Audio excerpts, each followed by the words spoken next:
Joe's been in real estate for about 8 years now and has created a significant level of success for himself. He averages about $200,000 per year and is happy with how things are going, most of the time. Sometimes Joe just feels stuck and he wonders how he can improve his communication skills, find his ideal clients, double his transactions. He wonders, in fact, if he can even achieve real balance in his life. At times, he knows he could accomplish so much more. He could double or even triple his income, but worries about how much more work that would mean. And yet he realizes that if he just made more money, he'd have more to give to his family. Despite his success so far, Joe knows there's something he needs to change. Despite his sales training, the real estate courses he's done, the books he's read, he knows that there's something missing. He loves his family, and he knows he's here for a much greater purpose.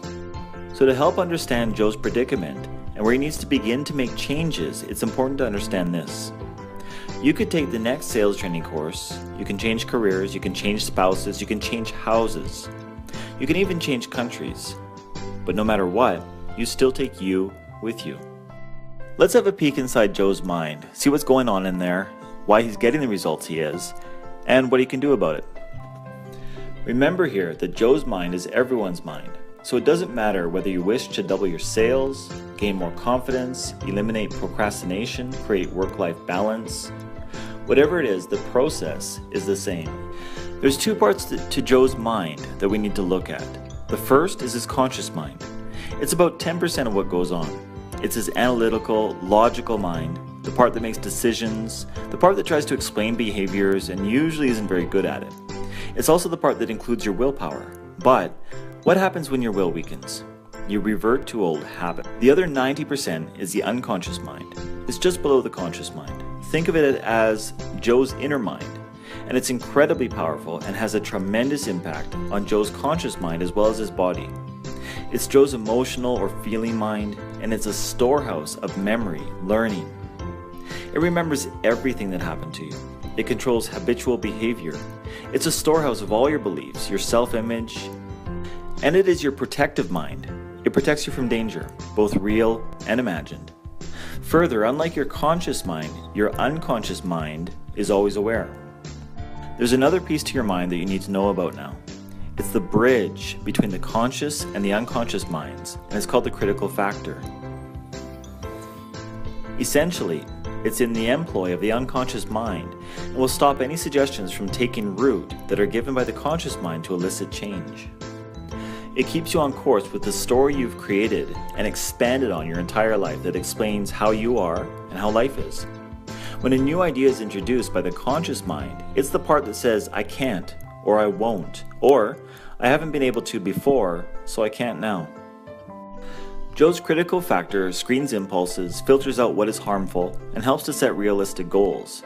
So it serves a very important purpose, but it responds only to Joe's unconscious mind, which is protective, so it doesn't always work in an ideal fashion to give you what you really want.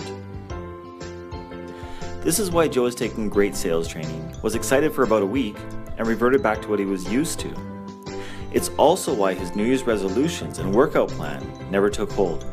It's why he's confident in some areas and not in others. That's why he stayed consistently at 200,000, but no more.